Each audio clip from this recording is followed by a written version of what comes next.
ನಿನ್ನೆ ಯಾವುದೋ ಇಂದಿನ ಒಂದು ವಿಡಿಯೋ ವೈರಲ್ ಆಗಿದ್ದು, ಅದರ ಸಂಬಂಧ ಬಿಜಿಗರಣಿ ಅಂಗನವಾಡಿ ಕೇಂದ್ರದಲ್ಲಿ ಅವಧಿ ಮೀರಿದ ಆಹಾರ ಪದಾರ್ಥಗಳನ್ನು ನೀಡಲಾಗುತ್ತಿದೆ ಅಂತೇಳಿ ಸುದ್ದಿ ಮಾಡಿದರು. ಇದರ ಸಂಬಂಧ ಈಗಾಗಲೇ ನಾನು ದಿನಾಂಕ 6/2/2026 ಅಂಗನವಾಡಿ ಕೇಂದ್ರಗಳಿಗೆ ಭೇಟಿ ನೀಡಿ ಆ ಗ್ರಾಮದಲ್ಲಿರುವ ಎಲ್ಲ ಅಂಗನವಾಡಿಗಳ ಒಂದು ಆಹಾರ ಪದಾರ್ಥಗಳನ್ನು ಪರಿಶೀಲಿಸಿದ್ದೇನೆ. ಆ ಪರಿಶೀಲಿಸಿದ ಸಂದರ್ಭದಲ್ಲಿ ಯಾವುದೇ ರೀತಿಯಾದ ಆಹಾರ ಅವಧಿ ಮೀರಿದ್ದು ದೊರಕಿಲ್ಲ. ಜೊತೆಗೆ ಅದಾದ ನಂತರವೂ ಸಹ ಈಗ ನಿನ್ನೆ ಅಂಗನವಾಡಿ ಕೇಂದ್ರದಲ್ಲಿ ಅವಧಿ ಮೀರಿದ ಆಹಾರ ಪದಾರ್ಥಗಳು ಅಂತೇಳಿ ವೈರಲ್ ಮಾಡಿದ್ದಾರೆ. ಆ ವೈರಲಲ್ಲಿ ನೋಡ್ಬೋದು, ಒಂದು ಫೋಟೋ ಅಂಗನವಾಡಿ ಕೇಂದ್ರ 120ನೇ ಅಂಗನವಾಡಿ ಕೇಂದ್ರ ಅದು ಒಂದು ಫೋಟೋವನ್ನು ಹಾಕಿದ್ದಾರೆ. ತದನಂತರ ನಾನು ಕೂಡ ಅಂಗನವಾಡಿ ಕೇಂದ್ರಕ್ಕೆ ಭೇಟಿ ನೀಡಿದಾಗ ಒಂದು ಫೋಟೋವನ್ನು ತೊಗೊಂಡಿದ್ದೀನಿ, ಅದೇ 120ನೇ ಅಂಗನವಾಡಿ ಕೇಂದ್ರದ್ದು. ಅದರಲ್ಲೇ ವ್ಯತ್ಯಾಸ ಗೊತ್ತಾಗುತ್ತೆ. ನಾನು ಭೇಟಿ ನೀಡಿದಂಥ ಸಂದರ್ಭದಲ್ಲಿ ಅಂಗನವಾಡಿ ಕೇಂದ್ರದಿಂದ ಆಲ್ರೆಡಿ ಹೊಸದಾಗಿ ಬಣ್ಣ ಹೊಡೆಸಿ ಶುದ್ಧವಾಗಿರುವಂಥ ಅಂಗನವಾಡಿದು. ಮತ್ತು ಇನ್ನೊಂದು ಅವರು ವೈರಲ್ ಮಾಡಿರೋ ಫೋಟೋಗಳನ್ನ ನೋಡಿ, ಹಿಂದುದು ನಾನು ಭೇಟಿ ನೀಡೋಕ್ಕೂ ಮುನ್ನ ಹಿಂದೆಯ ಒಂದು ಫೋಟೋ ಆಗಿರ್ತದೆ. ಹಾಗಾಗಿ ಮತ್ತು ಅದಲ್ಲದೆ ನಿನ್ನೆನೂ ಕೂಡ ನಮ್ಮ ಜಿಲ್ಲಾ ನಿರೂಪಣಾಧಿಕಾರಿಗಳು ಅಂಗನವಾಡಿ ಕೇಂದ್ರಗಳಿಗೆ ಭೇಟಿ ನೀಡಿ ಪರಿಶೀಲನೆ ಮಾಡಿದ್ದಾರೆ. ಮತ್ತೊಮ್ಮೆ ಪರಿಶೀಲನೆ ಮಾಡಿದಾಗಲೂ ಯಾವುದೇ ರೀತಿಯಾದ ಒಂದು ಅವಧಿ ಮೀರಿದ ಆಹಾರ ಪದಾರ್ಥಗಳು ಆ ಗ್ರಾಮದಲ್ಲಿ ದೊರಕಿಲ್ಲ.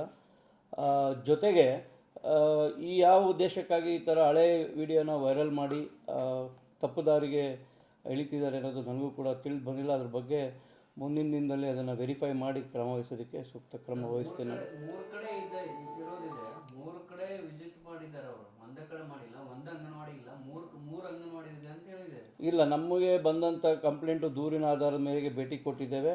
ಜೊತೆಗೆ ನಮ್ಮಲ್ಲಿ ಆಹಾರ ಏನು ತಯಾರಿಸ್ತಾರೆ ಆ ಒಂದು MSPCಗೂ ಕೂಡ ನಾನು ಭೇಟಿ ಕೊಟ್ಟಿದ್ದೇನೆ, ಅಲ್ಲೂ ಪರಿಶೀಲನೆ ಮಾಡಿದ್ದೇನೆ. ಯಾವುದೇ ರೀತಿಯಾದ ಅವಧಿ ಮೀರಿದ ಒಂದು ಆಹಾರ ನಮ್ಮ ಜಿಲ್ಲೆಯಲ್ಲಿ ವಿತರಣೆ ಆಗ್ತಿಲ್ಲ. ಸರ್, ಈಗ ಹಳೇದು ಎಲ್ಲಿದೋ ಗೊತ್ತಿಲ್ಲ, ವೈರಲ್ ಆಗಿದೆ. ಆದರೆ ಆ ಫುಡ್ನಲ್ಲಿ ಹುಳ ಇರೋದು, ಪೂರ್ತಿ ಆಹಾರ ಪದಾರ್ಥ ಕೆಟ್ಟೋಗಿರೋದಿದೆ. ಇಲ್ಲ, ಅದನ್ನೇ ತಮಗೆ ಹೇಳೋಕ್ಕೆ ಒಂದು ಸ್ಪಷ್ಟನೆಯನ್ನು ಕೊಡ್ತೀವಿ. ಯಾಕೆಂದರೆ ನೀವು ಅದರಲ್ಲಿ ನೋಡ್ಬೋದು, ವೈರಲ್ ಆದ ವಿಡಿಯೋದಲ್ಲಿ ನವೆಂಬರ್ ಅಂತ ಹೇಳಿದ್ದಾರೆ. ಆ ನವೆಂಬರಲ್ಲಿ ಫುಡ್ಡನ್ನು ಏನಾದ್ರು ಅಪ್ಪಿತಪ್ಪಿ ಮನೆಯವರು ತೊಗೊಂಡೋಗಿ ಇಟ್ಕೊಂಡು ಯೂಸ್ ಮಾಡದೇ ಇದ್ದರೆ 3 ತಿಂಗಳಾದಮೇಲೆ ಆ ಥರ ಬರುವ ಸಾಧ್ಯತೆ ಇರ್ತದೆ. ಬಟ್ ಅಂಗನವಾಡಿ ಕೇಂದ್ರಗಳಲ್ಲಿ ಯಾವುದೇ ರೀತಿಯಾದ ಈ ಥರ ಅವಧಿ ಮೀರಿದ್ದು ಆಹಾರ ಪದಾರ್ಥಗಳು ಇಲ್ಲ. ಅಂದರೆ ಉದ್ದೇಶ ಎಲ್ಲ ದುರುದ್ದೇಶ ಐತೆ ಅಂತಾರೆ. ನನ್ನ ಅನಿಸಿಕೆ ಹಂಗೆ ಅನ್ನಿಸ್ತದೆ. ಯಾಕೋ ಅದೇ ಗ್ರಾಮದಲ್ಲಿ ಹಿಂದೆನೂ ಸಹ ಇದೇ ರೀತಿ ಪ್ರಕಟಣೆಯನ್ನು ಮಾಡಿಸಿದ್ರು. ಅದ್ರ ಸಂಬಂಧ ಏನು ಅನ್ನೋದನ್ನು ನಾನು ಪರಿಶೀಲನೆ ಮಾಡಿಸ್ತೀನಿ. ಈಗಿಂದಲ್ಲ. ಈಗ ಅದನ್ನೇ ಪರಿಶೀಲನೆ ಮಾಡ್ತೀವಿ ಸರ್, ಯಾರು ಏನಂತೇಳಿ ಅದ್ರ ಮುಂದಕ್ಕೆ ಕ್ರಮ ತಗೋತೀನಿ. ಈಗ ನಮ್ಗೆ ಗೊತ್ತಾಗಿಲ್ಲ, ಅದನ್ನು ಸಂಬಂಧಪಟ್ಟಂತಹ ಶಿಶು ಅಭಿವೃದ್ಧಿ ಯೋಜನಾಧಿಕಾರಿಗಳನ್ನು ಭೇಟಿ ಮಾಡಿ ಮತ್ತು ಅಲ್ಲಿ ಯಾರು ಭೇಟಿ ಕೊಟ್ಟಿದ್ದಾರೆ ಅನ್ನೋದು ನನಗೆ ವಿಚಾರ ತಿಳಿದು ಬಂದಿಲ್ಲ. ಅದು ಗೊತ್ತಾಗ್ತಿದ್ದಂಗೆ ಅವ್ರು ಏನು ಅನ್ನೋದನ್ನು ನಾನು ಅದ್ರ ಬಗ್ಗೆ ಸಂಬಂಧವಾಗಿ ಕ್ರಮ ವಹಿಸ್ತೀವಿ. ಮತ್ತು ಜೊತೆಗೆ ಇನ್ನೊಂದು ಈ ಸಂದರ್ಭದಲ್ಲಿ ಸ್ಪಷ್ಟಪಡಿಸುವಂಥದ್ದು, ಅಂಗನವಾಡಿ ಕೇಂದ್ರಗಳಿಗೆ ಯಾರ್ಯಾರು ಭೇಟಿ ಕೊಡಬೇಕು ಅನ್ನೋದು ಕೂಡ ಇದೆ. ಬಟ್ ಈ ನಿಯಮವನ್ನು ಮೀರಿ ಅಂಗನವಾಡಿ ಕೇಂದ್ರಕ್ಕೆ ಬಂದಿರೋದ್ರ ಬಗ್ಗೆ ಸೂಕ್ತ ಕ್ರಮ ವಹಿಸೋದಕ್ಕೆ ಮುಂದಿನ ದಿನದಲ್ಲಿ ಕ್ರಮ ಗೊತ್ತಿಲ್ಲ ನನಗೆ.